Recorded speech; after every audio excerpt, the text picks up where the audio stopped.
আজকের পর্বে অনেক বড় একটা ভুল ভাঙল। রাহুলের বাবা রাজীব যখন সত্যি কথাটা সামনে আনলেন তখন রাহির মুখটা একদম ফ্যাকাশে হয়ে গেল।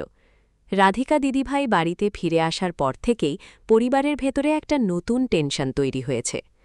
তিতলি এবার আর চুপ করে থাকতে চায় না।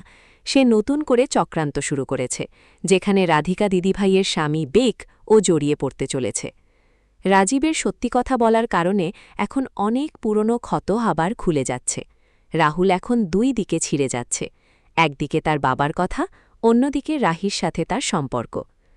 প্রধান চরিত্রগুলো: রাহুল, রাহি, রাজীব, রাহুলের বাবা, রাধিকা দিদিভাই, তিতলি, বেক, রাধিকা দিদিভাইয়ের স্বামী। রাজীব ছেলে রাহুলের জন্য সবসময় সতর্ক থাকেন। রাধিকা দিদিভাই বাড়ির বড় মানুষ হিসেবে নিয়ন্ত্রণ রাখতে চান। তিতলি হল সেই চরিত্র যে সবসময় পিছনে থেকে ষড়যন্ত্র করে, আর বেক তার স্ত্রী রাধিকার সিদ্ধান্তকে সমর্থন করে চলেন।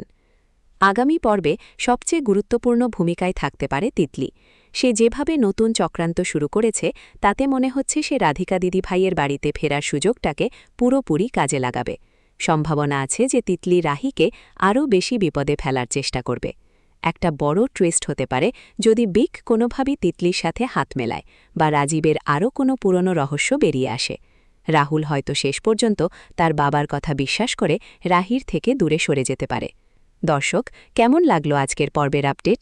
কার উপর তোমাদের সবচেয়ে বেশি রাগ হচ্ছে, তিতলির না রাধিকা দিদিভাইয়ের? নিচে কমেন্ট করে জানাও। আর সিরিয়ালের নতুন নতুন আপডেট সবার আগে পেতে চাইলে এখনই চ্যানেলটা সাবস্ক্রাইব করে পাশে থাকা বেল আইকনটা প্রেস করে দাও। লাইক করতে ভুলো না যেন। পরের পর্বে দেখা হবে। Take care.